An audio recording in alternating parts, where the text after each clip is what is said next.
Bismillahirrahmanirrahim. Allahun e falenderojmë. Përshëndetjet tona të sinqerta mbi vunën e gjithë pejgamberëve Muhammedin sallallahu alaihi wasallam dërgojmë mbi familjen e tij, mbi shokët e tij dhe mbi gjithë ata që e ndjekin dhe pasojnë këtë rrugë deri në ditën e Kiametit.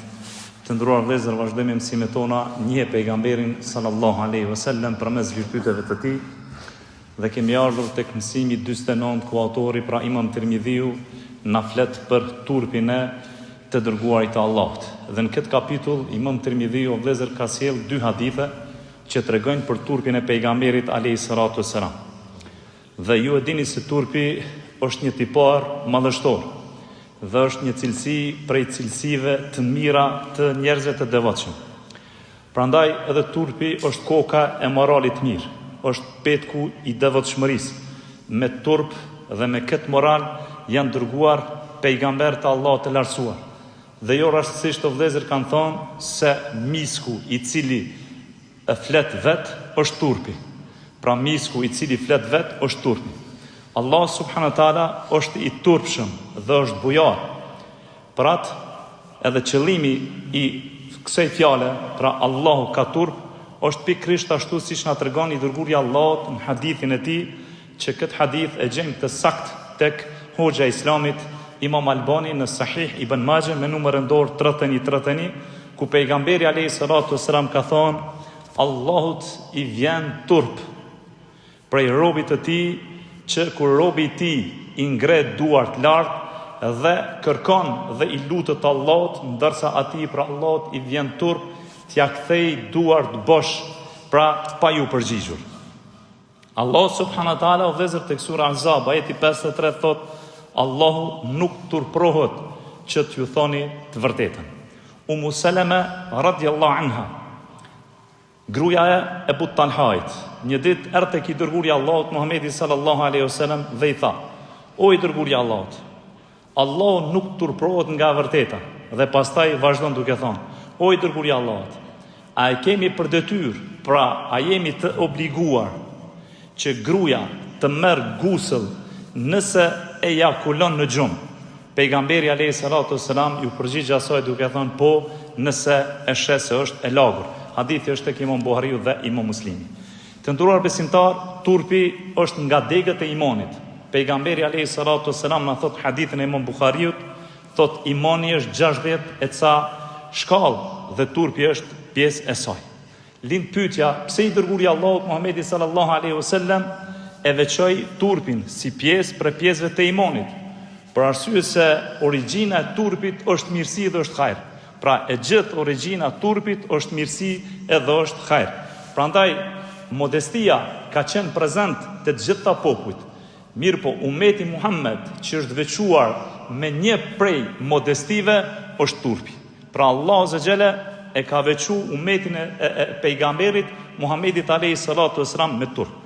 I dërguari i Allahut Muhammedi alayhi salatu wasalam një ditë për ditëve kalon pranë disa njerëzve dhe aty e sheh se si një vëlla i flet vllaut të tij për turp. Në atë aspektin s'duhet me pas marrë me bë kët ose me bë atë. Ndërsa pejgamberi alayhi salatu wasalam po i drejtohet dhe po i thot: lere se turpi është prej imanit. E këtë hadith e gjejmë tek Imam Buhariu dhe Imam Muslimi. Të nderuar vëllezër, në shumë hadithe të pejgamberit alayhi salatu wasalam gjejmë se i gjithë turpi është mirësi, sepse turpi e nxit njerin të bëjë vepra të mira, e nxit njerin të bëjë vepra të bukura, e nxit njerin të adhuron dhe të madhron Allahun e lartësuar, e nxit njerin se si të sillet ai me të tjerët, pra të sillet me vepra të mira, sikurse që ai dëshiron të tjerët të sillen me të. I dërguari i Allahut Muhamedi sallallahu alaihi wasallam na thot në hadithin e Imam Buhariut, turpi sjell mirësi. Prandaj dhe turpi o vëllezër e shtyn robin që të largohet nga veprat e këqija. Të largohet për veprave të shumtuara, duke u nisur prej gjunave, duke u nisur prej mëkateve, duke u nisur prej sjellje në raport me të tjerët. Prandaj jo rastësisht turpi është çelësi i gjitha mirësive dhe çelësi i besimtarit që e dallon, ajo është pra turpi. Sikurse vëllezër që e mira sjell të mirën, po ashtu dhe keqja sjell të keqen. Andaj turpi është ai që e nxit njeriu për të bërë vepra të mira dhe e largon njeriu nga veprat e këqija. Transmetohet prej Abdullah ibn Mesudit radhiyallahu anhu, dhe hadithi është i saktë në Sahih Terghib, pra hoxha Imam Albani ka cilësuar për haditheve të sakta, ku thotë se i dërguari i Allahut Muhamedi sallallahu alaihi wasallam na tha: turpëroni nga Allahu me një turp të vërtet. Ne i thamë, o i dërguari i Allahut, ne turpërohemi prej Zotit. Pastaj i dërguari i Allahut tha kështu: nuk është ajo çfarë ju po mendoni, por turpi i vërtet ndaj Allahut është që ju të kujdeseni për kokën tuaj dhe për organet e saj, për brendësinë e trupit dhe organet e tij. Ta përkujtosh vdekjen dhe kalbjen tënde. Ai që dëshiron botën tjetër duhet t'i braktisë stolit e kësaj bote. Prandaj thotë i dërguari i Allahut, ai i cili e ka vepruar këto është turpruar tek Allah i lartësuar me një turp të vërtet. Po ashtu kemi dhe hadithin tjetër nga Muadh ibn Jabal radhiyallahu anhu, i cili thotë se i dërguari i Allahut Muhamedi sallallahu alaihi wasallam ka thonë: çdo fe ka një cilësi, të cilën e ka dalluar atë fe, ndërsa cilësia dalluese e Islamit është turpi. Të gjithë pejgamberët e Allahut, o vëllezër, kanë porositur njerëzit e tyre për turp. Edhe i dërguari i Allahut Muhamedi sallallahu alaihi wasallam, hadithin e Imam Buhariut, thotë ndër urtësitë e pejgamberëve që u kanë arritur njerëzve deri më sot janë edhe fjalët: nëse nuk turprohesh, atëherë bëj çfarë të duash. Pejgamberi alayhi salatu wasalam, vëllezër, para shpalljes është dalluar tek të tjerët me moralin më të lartë, me virtytin më të lartë, është dalluar edhe me turpin e tij. Sikurse na transmeton hadithin e Imam Buhariut, Xhabiri radhiyallahu anhu, i cili thotë se gjatë kohës së qëndrimit të pejgamberit alayhi salatu wasalam Mek, para se të bëj pejgamber i Allahut, thot bartnin gur së bashku me idhujtarët për ta rindërtuar çadën. Dhe i dërguari i Allahut kishte të veshur pra ridan edhe izarin. Dhe kështu thot axha i tij ju drejtu pejgamberit Zotit Abasi radhiyallahu anhu dhe i tha: o djali vëllai tim, sikurse ta zgjidhje izarin, pjesën e poshtme të rrobës, izari dhe ridaja. Ridaja është pjesa lart, izari është pjesa e poshtme. Domethënë ato dy hiramat që i veshin haxhit kur shkojnë në haxh ose në umre. Thot: o djali vëllai tim, sikurse ta zgjidhshe izarin, me qëllim thot me vendos në kratonin që guri mos të bjerë direkt në trupin tonë, por të bie fillimisht në izar dhe jo direkt në trupin tonë. Dhe kështu dhe veproi pejgamberi alayhi salatu wasalam, e zgjidhi izarin e tij dhe e vendosi mbi supe, ndërsa në atë moment pejgamberit alayhi salatu wasalam i rat fikt. Thot transmetuesi pra Xhabiri radhiyallahu anhu, prej atij momenti pejgamberi alayhi salatu wasalam nuk është parë në pa izar. Pra hadithi është tek Imam Buhariu. Pra pejgamberit Zotit, pejgamberit të Allahut Muhamedit alayhi salatu wasalam, ra pandjenja, pra urzu pandjenja, për shkak të turpit që ai e ndjeu në zemrën e tij, të zbulimit të trupit të tij. Pra Allah subhanahu taala e ka ruajtur të dërguarin e tij me një ruajtje të posaçme dhe e ka formuar me virtytin më të lartë dhe me moralin më të lartë që është prej pjesës së saj edhe turpi. Të nderuar besimtar, me turp janë dalluar edhe me lek të Allahut. Aisha radhiyallahu anha i drejtohet pejgamberit alayhi salatu wasalam dhe i thot: o i dërguari i Allahut, hyri Ebu Bekri radhiyallahu anhu nuk lëvizë vendin dhe nuk i kushtove rëndësi. Pastaj thot hyri Omeri radhiyallahu anhu, nuk e lëvizë vendin dhe nuk i kushtove rëndësi. Mirë po momentin kur hyri Othmani lëvizë, është hadithi i gjatë. Do thonë profeti i Zotit i ka pas të zbuluar këmbët. Dhe në momentin kur ka i Othmani e ka lshuar rrobën pak më poshtë, ndërsa i dërguari i Allahut i drejtohet Aishës dhe i thot: o Aishë, atë mos truprohem nga një njeri për të cilit truprohen edhe melekt. Këtë hadith e gjejmë tek Imam Muslimi.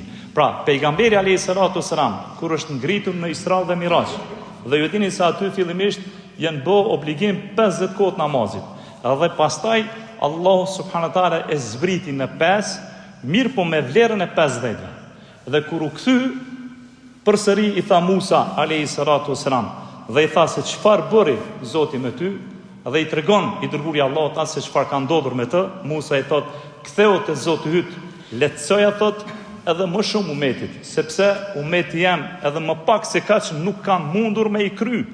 Ndërsa i dërguari i Allahut Muhamedi sallallahu alaihi wasallam i drejtohet Musës alayhi salatu wasalam dhe i thot: o Musa, pasha Allahun më vjen turp prej Allahut, se shumë herë i shkova. Këtë hadith e gjejmë tek Imam Buhariu dhe Imam Muslimi.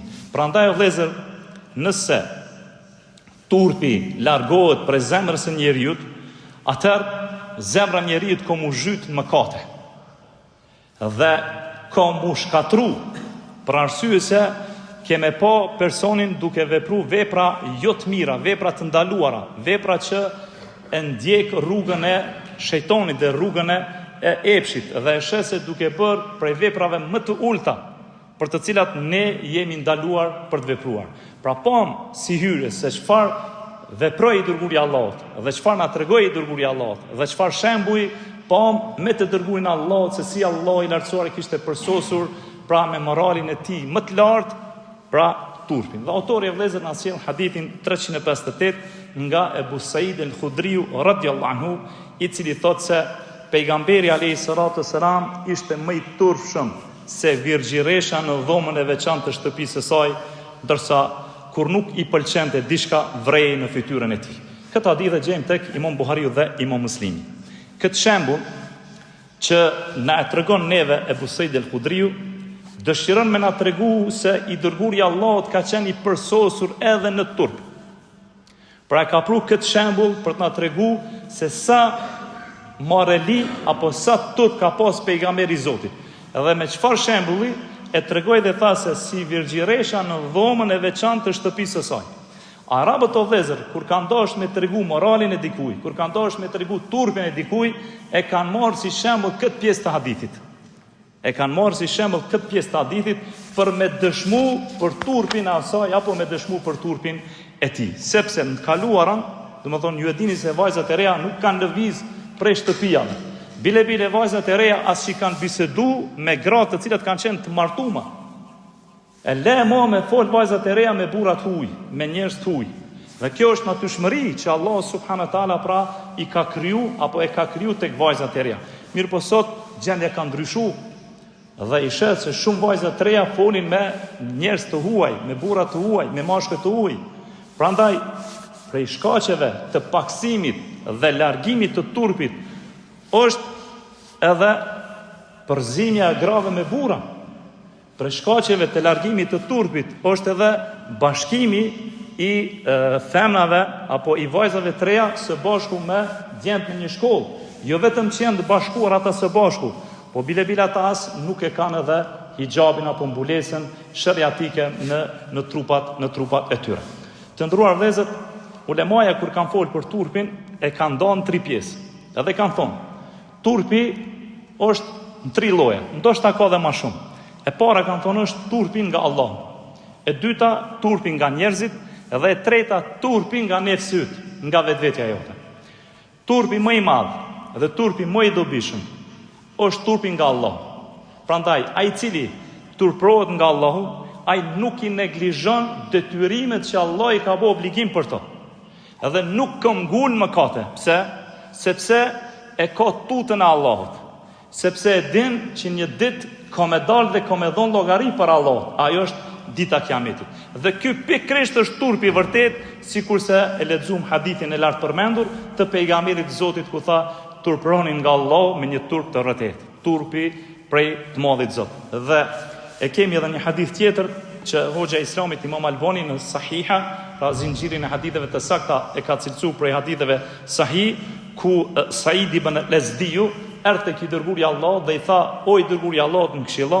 Dhe pejgamberi i Zotit i tha: "Të këshilloj të kesh turp ndaj Allahut të lartësuar, ashtu siç ke turp ndaj njeriu më të mirë, më të ndershëm prej popullit tënd."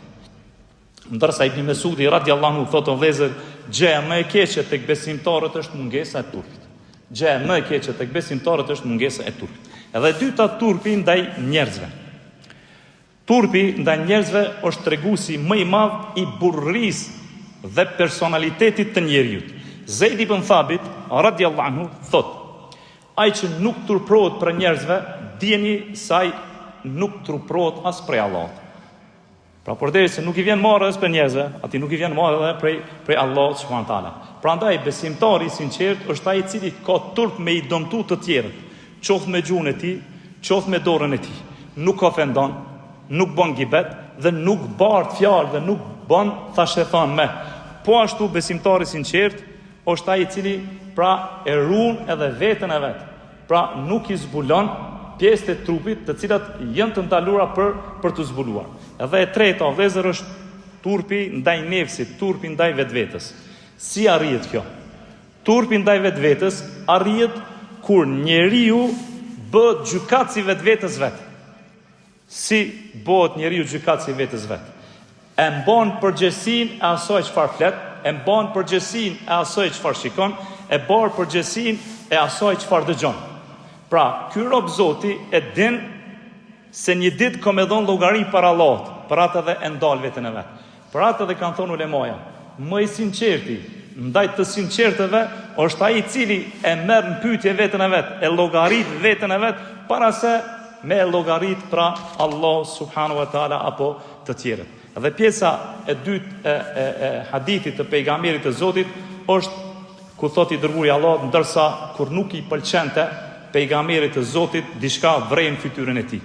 Kjo pjesë e këtij hadithi madhështor tregon për moralin e përsosur të pejgamberit alayhis salatu wasalam dhe tregon për turpin e të dërguarit të Allahut Muhammedit alayhis salatu wasalam. Dini o vëllezër se nuk ka ndodhur asnjëherë që në mezhliset apo këshillat ku i dërguari Allahut i ka dhënë para shokëve të tij, para sahabëve, të i dërguari Allahut ta kritikonte dikon prej sahabëve. Jo. Mirë po, sahabët e kanë kuptuar nëpërmjet fytyrës së pejgamberit se diçka nuk është ka i pëlqen profetit Zotit në mezhlis, ndoshta prej fjalëve të tyre apo ndoshta edhe prej dukëve të tyre. Prandaj ai i cili ka vërejt në fytyrën e pejgamberit alayhis salatu wasalam, që i dërguari Allahut e ka ndryshuar fytyrën e tij, për shkak gjërave që i përmendëm, nëse ka qenë për atyre që ndoshta ka folë diçka dhe i dërguari Allahut nuk ka reaguar, por është vërejt në fytyrën e tij, e ka përmirësuar veten e vet. Qoftë në të folurit apo qoftë edhe në dukje dhe në pamje të tij. Dhe autori na sjell hadithin e dytë, i cili është edhe hadithi i fundit për temën e turpit të pejgamberit alayhis salatu wasalam, nga Musa ibn Abdullah ibn Yazid al-Hatmi, i cili përcjell nga një rob i liruar i Ajshës, e cila ka thonë se Ajsha ka pohu se asnjëherë i dërguari Allahut nuk ka shikuar pra në organet intime të pejgamberit. Po ashtu dhe kundërta. Pra Ajsha radiallahu anha ka thonë se i dërguari Allahut nuk ka shiku, po ashtu dhe ajo nuk e ka po, domethënë organet intime të pejgamberit alayhis salatu wasalam. Mirë, po ky hadith dhe vëllezër nuk është i saktë. Hadithi është i dobët. Hadithi është i dobët për arsye se ky personi që transmeton këtë hadith nuk dihet edhe se kush është emri i tij. E saktë është ajo çfarë transmeton Imam Buhariu. Pra në Sahihun e tij thot Imam Buhariu e bën hadithin e Zenepit, e cila thot se Umu Seleme, pra nona besimtarve, gruaja pejgamberit alayhis salatu wasalam, na ka treguar dhe na ka thonë se unë dhe i dërguari Allahut jemi pastruar prej gjinullëkut së bashku prej një ene të përbashkët. Atëherë është e pamundur që njëri tjetrin mos mi pa pjesët intime. Domethënë, e para, hadithi i parë nuk është ai, mirë po ky është hadith i saktë, bile kanë ardhur transmetime të tjera e cilat tregon Aisha radhiyallahu anha se duke qenë edhe xhurushëm, i dërguari Allahut pra e ka puth, apo kemi hadithe të tjera gjatë ciklit profetit Zotit ka luajt me gratë e tij. Mirë po është largu prej marrëdhënieve intime. Të nderuar vëllezër, do t'i përmeni disa detaje që lidhen direkt me turpin, se si kanë qenë pra nonat tona, motrat tona, bija tona, për tynve qika pejgamberit alayhis salatu wasalam, Fatimja radhiyallahu anha, pra e bija pejgamberit alayhis salatu wasalam, e cila ka ndru jetë 6 muaj pas vdekjes së pejgamberit alayhis salatu wasalam, dhe ka qenë një grua e përsosur me moral, e përsosur me virtyte të larta. Fatimja radhiyallahu anha vëllezër ka pas frikë se kur vdes, kur e bartin atë si xhenaze, mos ndoshta do t'i zbulohet diçka prej trupit të saj, e kjo është turp për të. Subhanallah, ka menu edhe mas vdekjes saj. Për ato vëllezër i është drejtu Esmës, çikës së Ebu Bekrit radhiyallahu anhu. Dhe i ka thonë: "O Esma, am tregon diçka se çfarë ke pa ti në Habeshën e Etiopit?" Diçka që të çuditshme tek ata njerëz. Esma ka qenë prej atyre që i ka bërë hijretin në Etiopi, në Habeshe.